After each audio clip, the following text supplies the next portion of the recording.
Muy buenos días, tardes o noches. El Ministerio Internacional Plenitud de Vida y su instructor Yamil Herrera les saludamos en este día confesando que todo está maravillosamente bien. Un abrazo para mis estudiantes en cualquier parte del mundo que me estén viendo. Este día vamos a aprender. Vamos a hablar bajo un tema que yo le he puesto por título de mendigo a rey. Y vamos a leer en Gálatas capítulo 4, verso 1, Pablo hablándole a los galasianos, donde dice, pero también digo, entre tanto que el heredero es niño, en nada difiere del esclavo, aunque es señor de todo. Gloria a Dios. La historia de la humanidad redimida suele contarse como una espera interminable, una vigilia perpetua por un rey que parece no llegar nunca. Sin embargo, el consumado es propone una narrativa radicalmente distinta y profundamente liberadora. El rey ya vino. El juicio ya ocurrió y las promesas ya se cumplieron. Para entender el consumado es de Juan 19:30, debemos vernos a nosotros mismos no como huérfanos espirituales, mendigando una parucía futura o una segunda venida de Cristo futura o la presencia de Dios futura, sino como herederos que ya hemos sido sentados en el trono. Gloria al Señor. Entendiendo y sabiendo que hoy, en el 2026, tú y yo somos uno en el uno. Somos uno con Él. Somos el templo del Dios viviente. Gloria al Señor. La transición del año 70 después de Cristo, en el primer siglo, no fue simplemente un evento histórico o la destrucción de un edificio de piedra en Jerusalén. Fue el momento en que el mendigo, y cuando hablo de mendigo, estamos hablando de el pueblo bajo la tutela de la ley en el primer siglo, que fue transformado de mendigo a rey. El pueblo bajo la gracia consumada. Al decir consumado es, Cristo no dejó cabos sueltos, cerró el ciclo del pecado, cerró el ciclo de la muerte, cerró el ciclo de la separación, dándonos una identidad de plenitud en el presente, en el aquí y el ahora. Gloria al Señor. Antes de la consumación del reino, el pueblo de Dios vivía en una condición de indigencia espiritual. Aunque poseían las promesas, no poseían la realidad de esas promesas. Eran como un heredero que siendo niño no se diferencia en nada de un esclavo. A eso hacía referencia el apóstol Pablo. Bajo el antiguo pacto, el hombre era un mendigo que dependía de sacrificios repetitivos que nunca podían quitar el pecado de manera definitiva. La ley era un ayo o era un tutor, pero también un recordatorio constante de la bancarrota moral del ser humano. El sistema del templo mantenía una barrera, ¿recuerdas? El velo, que decía, puedes acercarte, pero no puedes entrar. Esta es la esencia de la mendicidad. Estar cerca de la mesa, pero solo recibir migajas. Pablo utiliza una terminología fuerte en Gálatas capítulo 4 y en el verso 3, hablándole a los galatianos. Así también nosotros, en el primer siglo, Pablo hablándole a los gálatas, éramos niños, estábamos en esclavitud bajo los rudimentos del mundo. Imagínate, Pablo en el primer siglo, hablándole a los amados en Galacia, mira lo que les dice.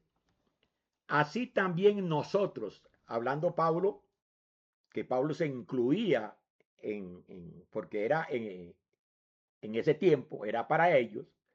Así también nosotros, Pablo, cuando éramos niños, estábamos en esclavitud. ¿Te das cuenta? Bajo los rudimentos del mundo. ¿Y a qué te quiero llamar la atención? Que si Pablo habla y dice que ellos en un tiempo eran niños porque estaban bajo los rudimentos, dando a entender Pablo que ya él no estaba bajo esos rudimentos, porque Pablo tenía el conocimiento, tenía la revelación y le está hablando a su audiencia. Entonces, si Pablo en el primer siglo está dando una enseñanza y está testificando de que ya él no es niño y que ellos ya no deben de ser niños por no mantenerse bajo los rudimentos del mundo, hoy 2026 millones de personas, y hablo de creyentes, viven bajo los rudimentos de la ley, los rudimentos del mundo. Eso es increíble.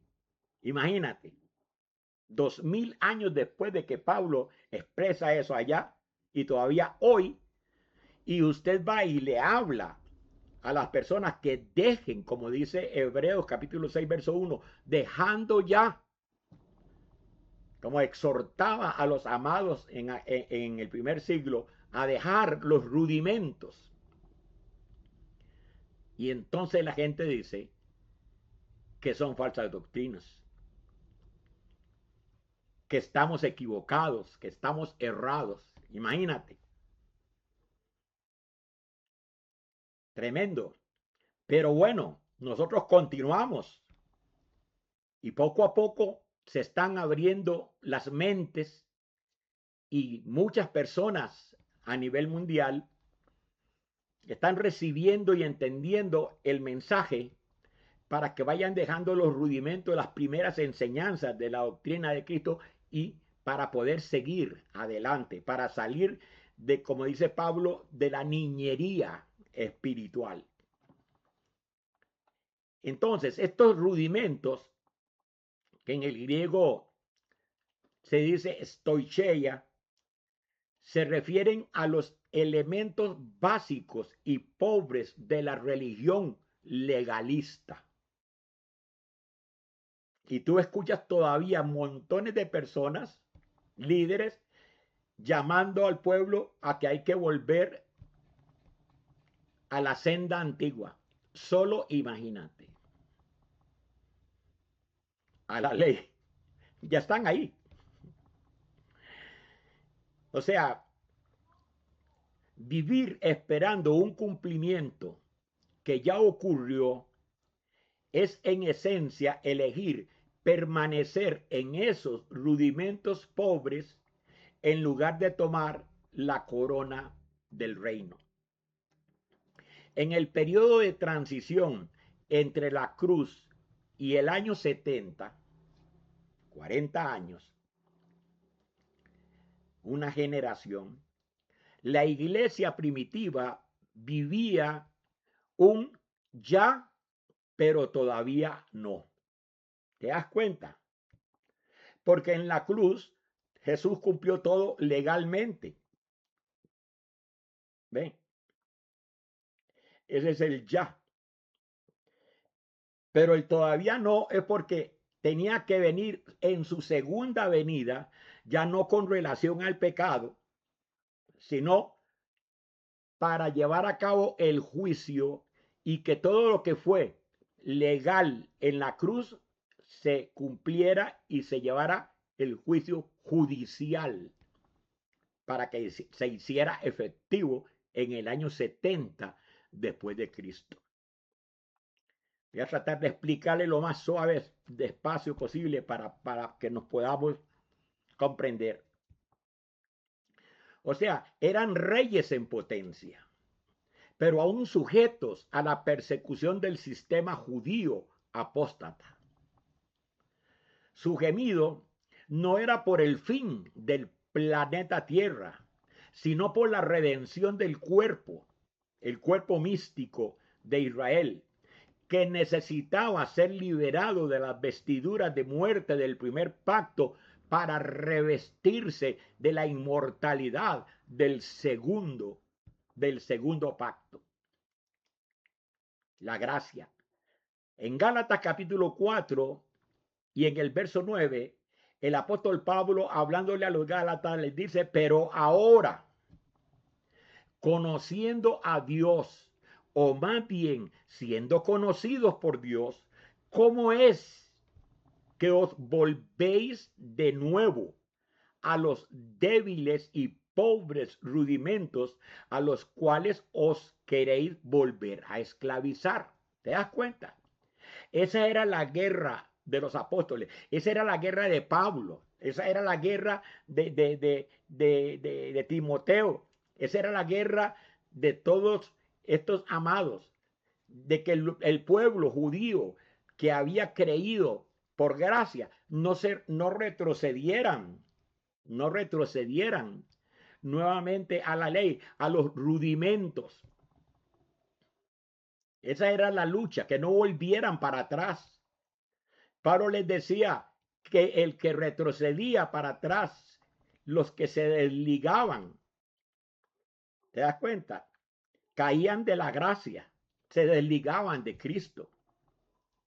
Por eso él les dice: pero ahora, conociendo a Dios, o más bien siendo conocidos por Dios, ¿cómo es que os volvéis de nuevo a los débiles y pobres rudimentos a los cuales queréis volver a esclavizar?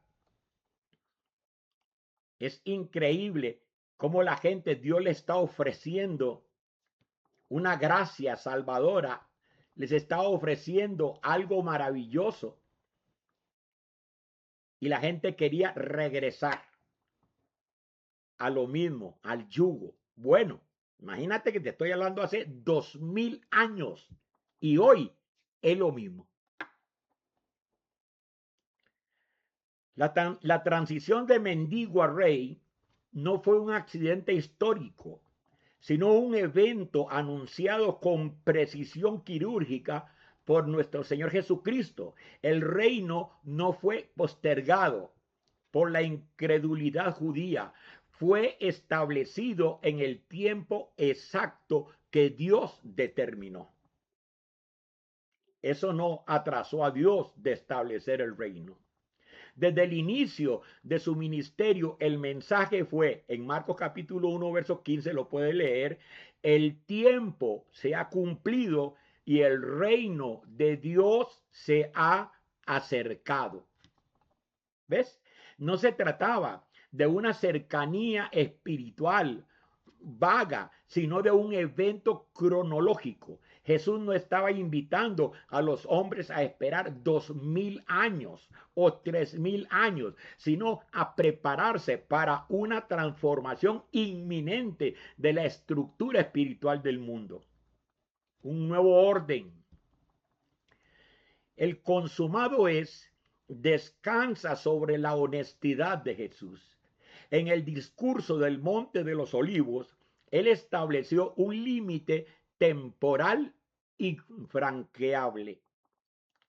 Mateo 24:34, él le decía a sus discípulos: no pasará esta generación hasta que todo acontezca. Esta generación era la generación de ellos en el primer siglo, la generación de Jesús, la generación de los apóstoles. Esta está en tiempo presente pasado. ¿Te das cuenta? Si todo esto, tribulación, segunda venida de Cristo, fin del siglo, no ocurrió en el primer siglo, entonces el anuncio del reino habría sido una falsa alarma. Pero el mendigo se convirtió en rey precisamente cuando esa generación vio el fin de su mundo religioso en el primer siglo. La venida o la parucía de Cristo no debe de entenderse como un viaje espacial desde el cielo a la tierra, sino como la presencia oficial del rey tomando posesión de su herencia y juzgando a sus enemigos, a los que los persiguieron, a los que los crucificaron, a los que mataron a sus profetas. ¿Ves? Algunos de los que escuchaban a Jesús no morirían sin ver al Hijo del Hombre viniendo en su reino. Preste buena atención a esto. Jesús lo dijo bien claro. Mateo capítulo 16 y en el verso 28.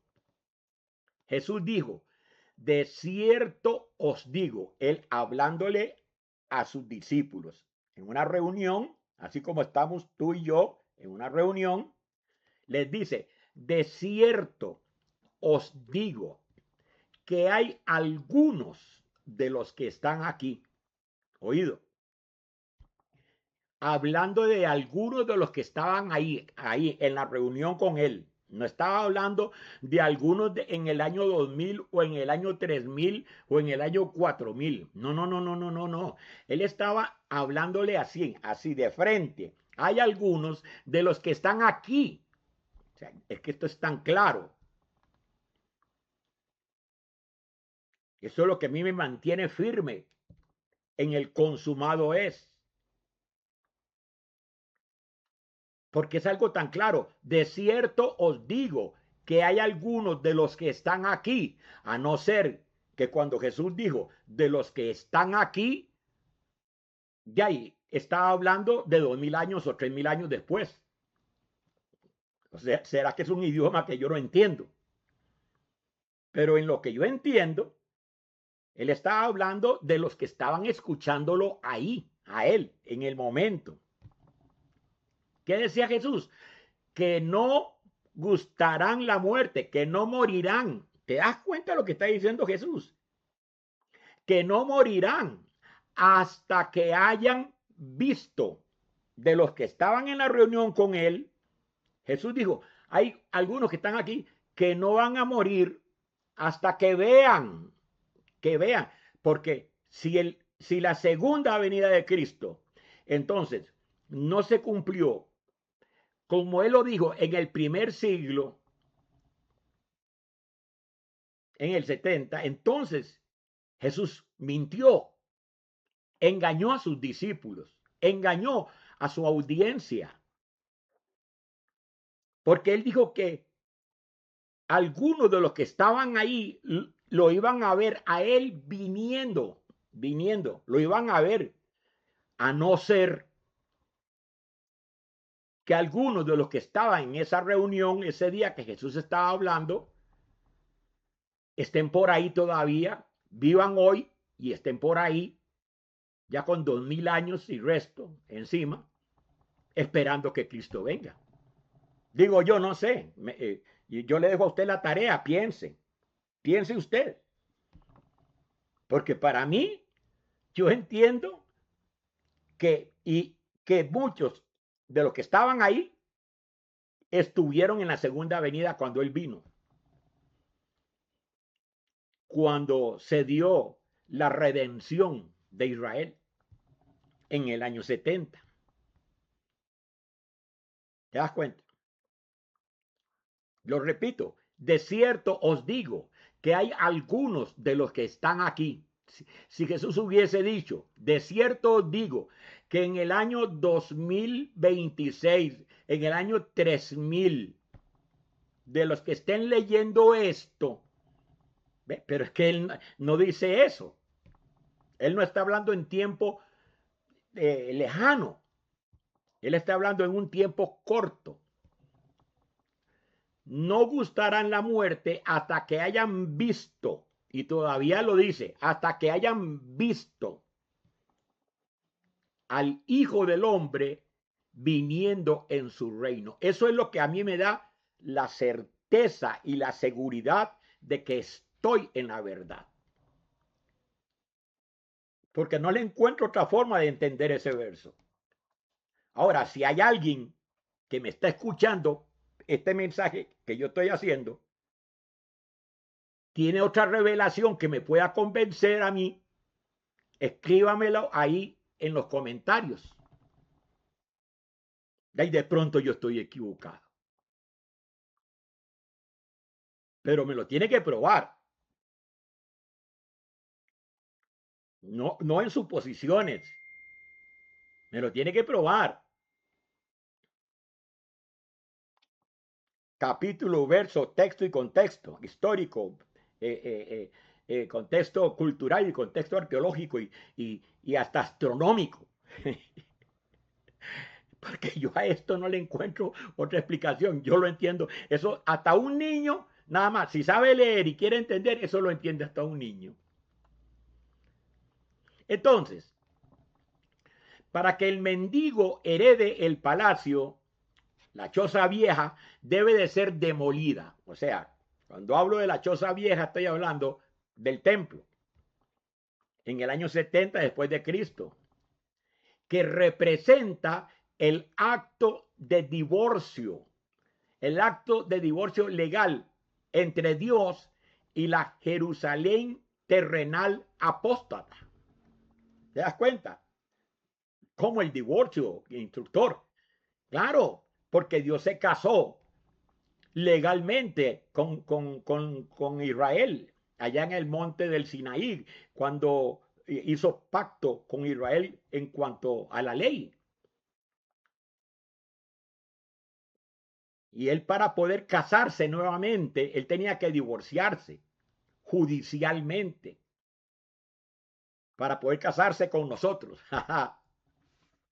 con la Jerusalén celestial, con la iglesia hermosa. Tenía que haber un divorcio, tenía que divorciarse de la ramera, de la Jerusalén, del Israel apóstata. ¿Te das cuenta? Entonces, muchos confunden el fin del mundo con la destrucción física del globo terráqueo, del planeta Tierra. Por eso usted escucha los predicadores en el mundo entero que hablan de que en la segunda venida de Cristo, el planeta va a explotar, porque ellos están desubicados en el tiempo y en el espacio. Pero bueno, para eso traemos estos mensajes, esperando con la ayuda de Dios poder llegarle a las personas para que las personas despierten y entiendan las cosas como son. Ellos no tienen la culpa de predicar así, no tienen la culpa de enseñar así, porque así aprendieron. Yo también lo hacía cuando era niño. ¿Te das cuenta? Tenemos que tenerles paciencia y de alguna manera tratar de instruirlos para que la luz les llegue a su entendimiento y puedan agarrar y entender las cosas bien. Sin embargo, el término bíblico aión o época se refiere a una era, se refiere a un siglo, ¿eh? El primer siglo. Lo que terminó en el año 70 después de Cristo fue el siglo judío, el aión judío, la era judía, ¿ve? La era de la ley, la era de las sombras, la era de los sacrificios. ¿Te das cuenta? El mundo físico continuó, pero el cosmos espiritual cambió para siempre. El autor de Hebreos explica que mientras el templo estuviera en pie, creo que te haría bien por ahí mismo en Facebook. Yo tengo un tema que se llama la destrucción del templo. Cuando hablo del microcosmos, eso te ayudaría mucho a entender. Si no lo has escuchado, y si lo has escuchado, vuélvelo a escuchar. Entonces, el autor a Hebreos explica que mientras el templo de Jerusalén estuviera en pie, el acceso a la presencia real de Dios estaba restringido.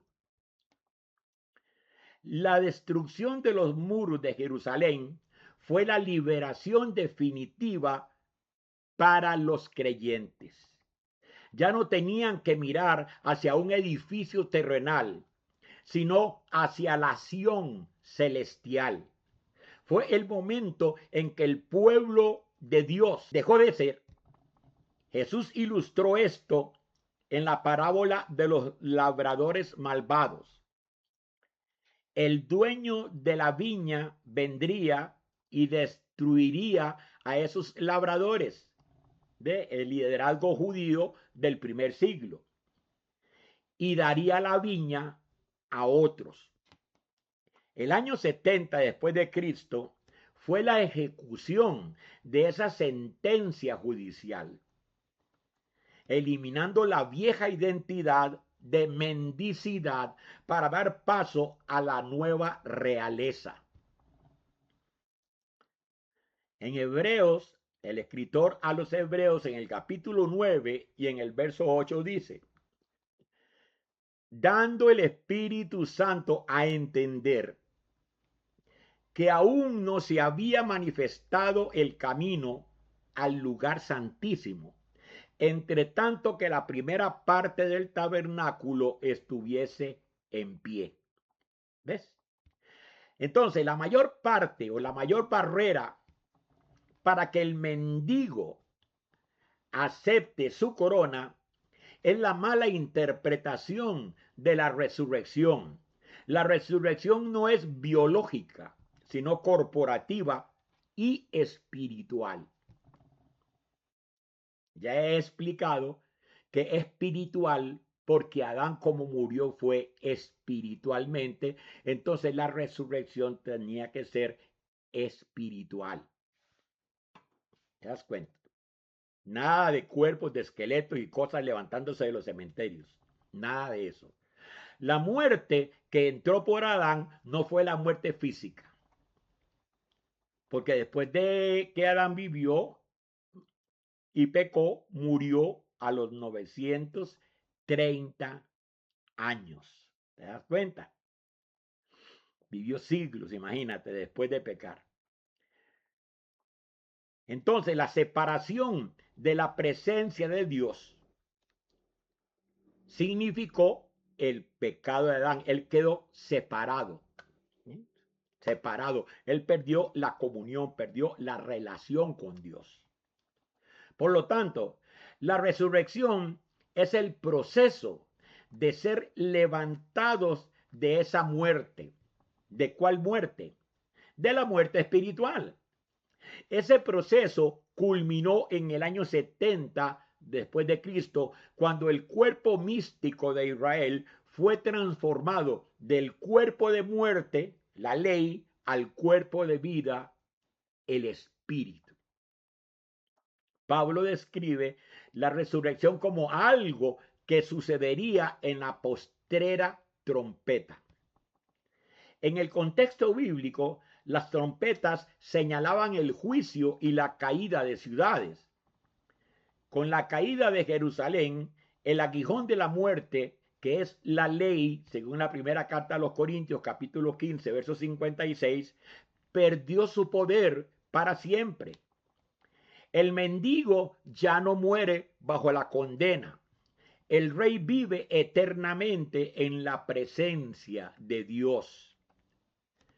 Muchos citan a estos personajes para atacar el consumado es, pero un análisis cuidadoso muestra que su error no fue decir que la resurrección ya había pasado, sino decir que había pasado antes del tiempo señalado en el año 70 después de Cristo.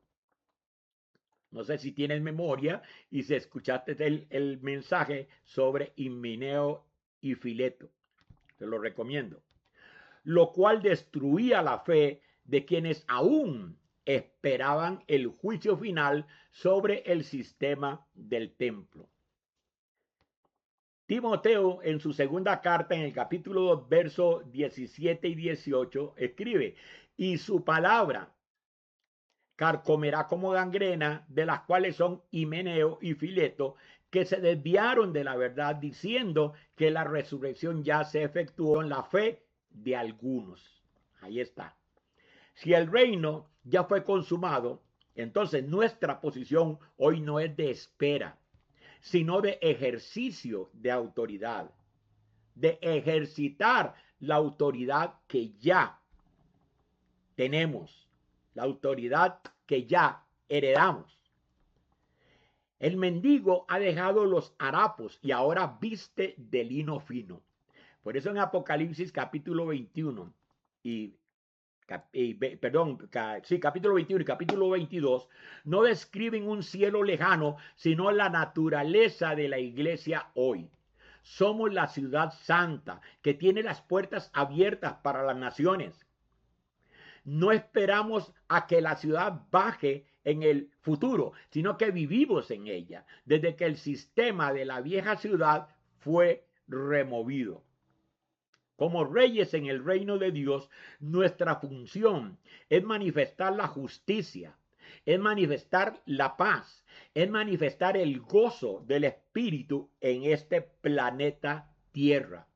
No somos víctimas del diablo, no somos víctimas de un mundo que va de mal en peor, sino agentes de un reino que no tiene fin, como dice Isaías capítulo 9 y en el verso 7, y que sigue creciendo a través de la historia.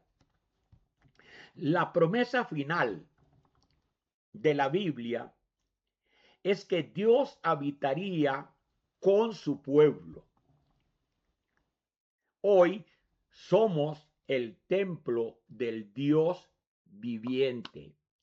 Hoy Cristo mora en nosotros. ¿Te das cuenta?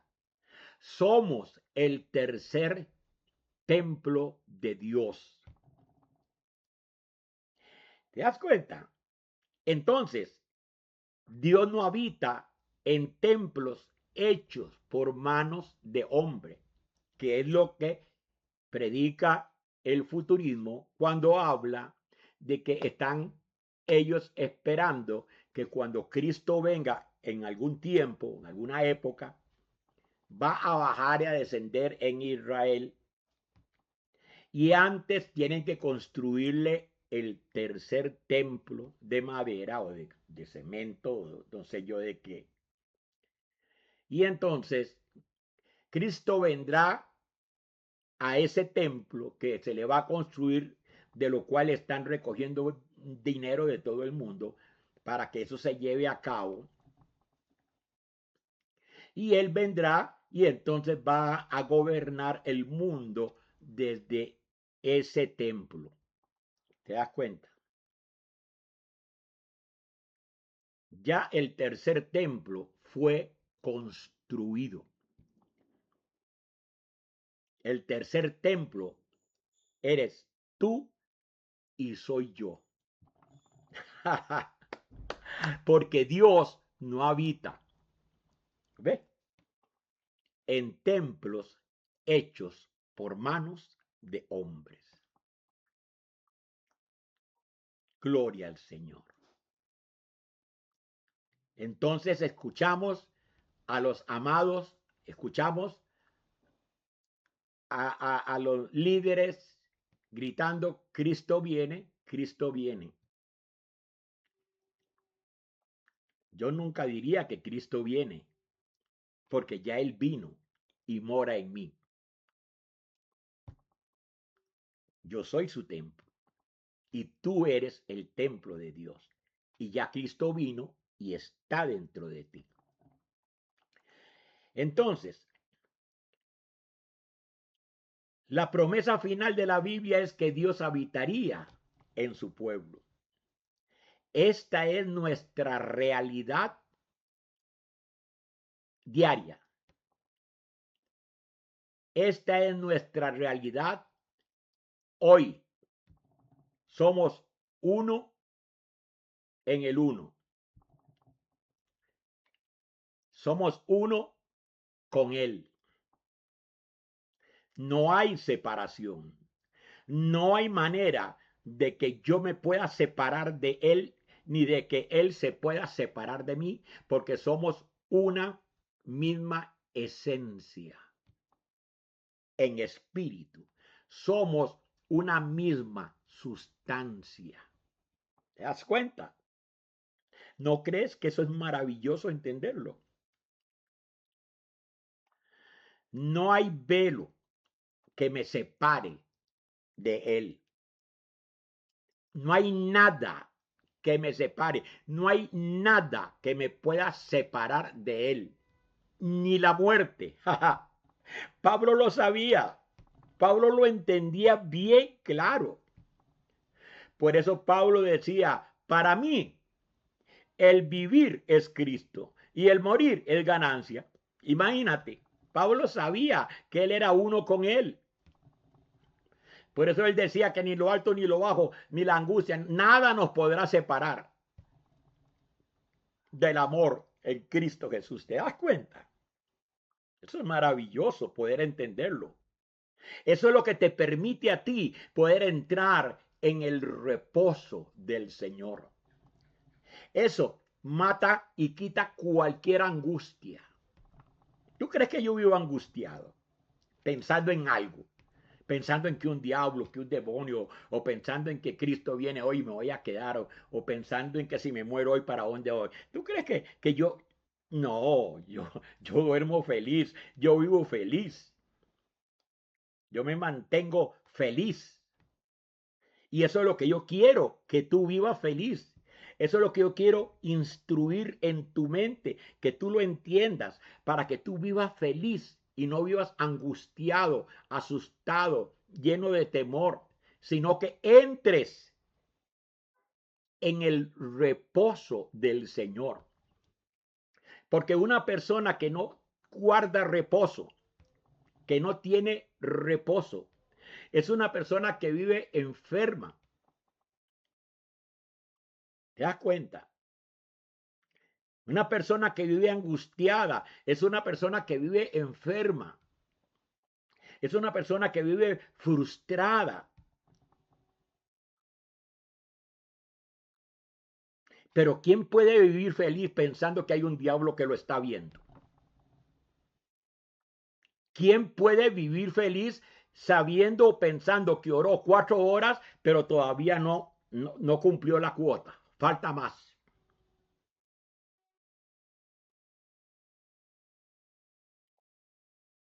¿Quién puede vivir feliz pensando que ayunó 10 días,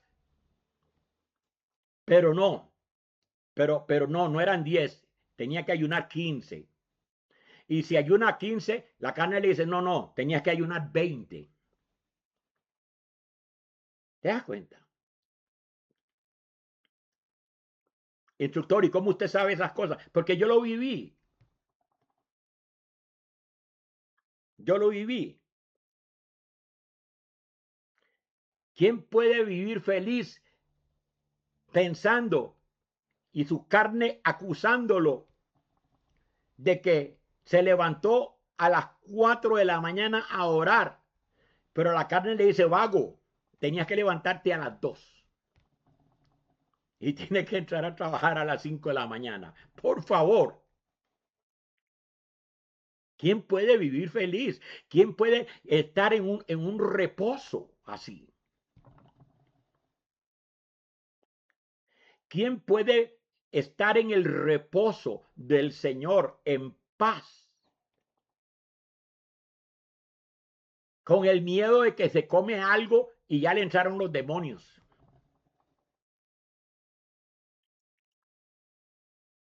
Se comió un demonio en la comida. ¿Quién puede vivir feliz así?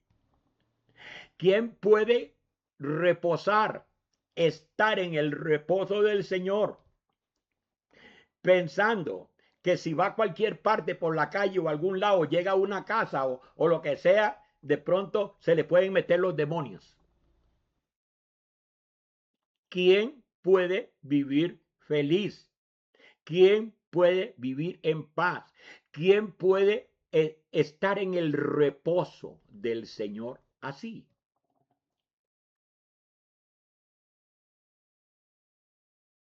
¿Te das cuenta? El mendigo que antes pedía limosna a la puerta del templo, ahora es el mismo. El mendigo que antes pedía limosna en la puerta del templo, ahora es el mismo templo donde reside la gloria de Dios, el mismo. Primeramente pidiendo plata en la entrada y ahora es el templo donde reside la gloria del Rey.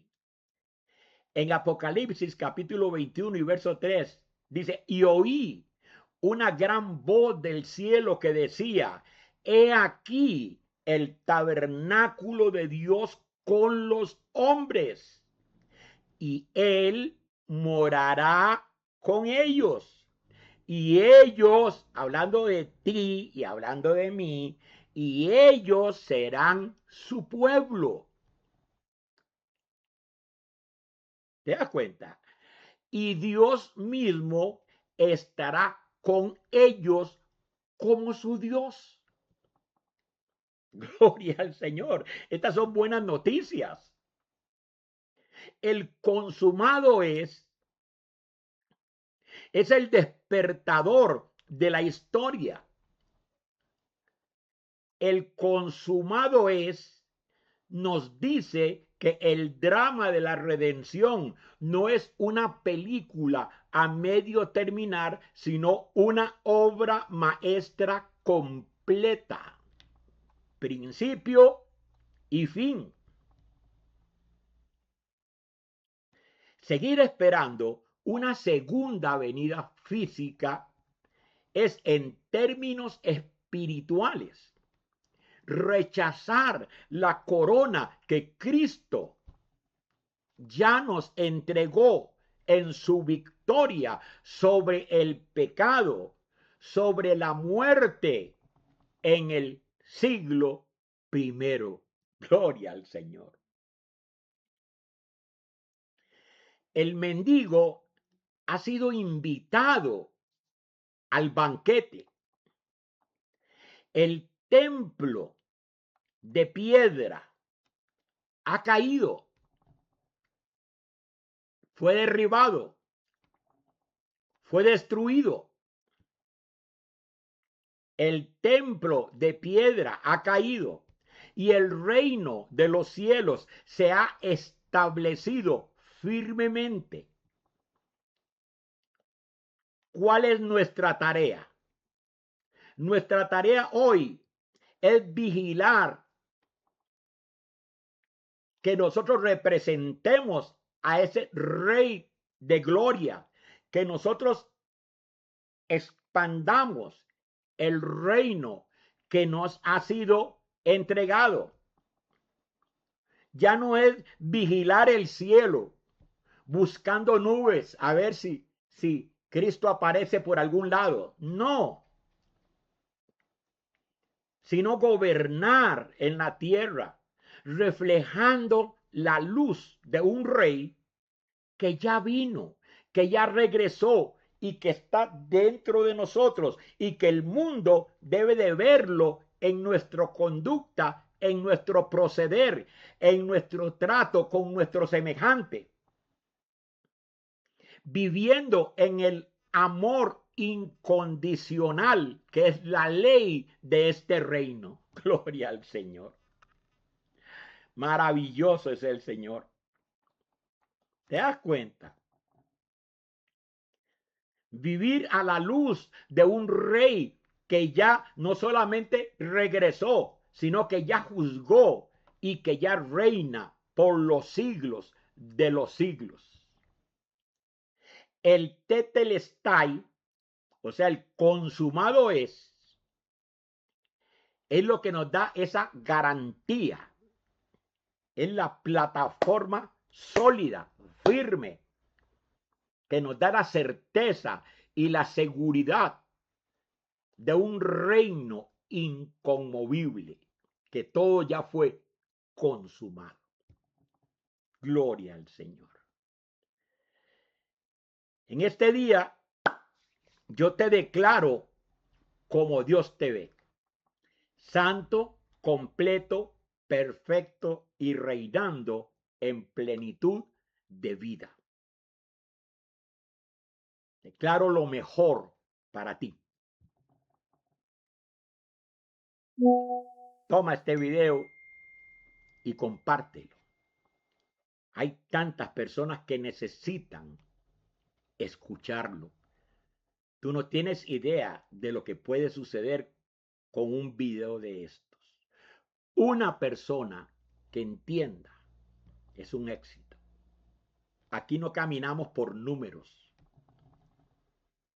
Aquí no caminamos por numerología. Una persona es un éxito. Un fuerte abrazo y nos encontramos en el próximo video. Bendecidos. Trastorna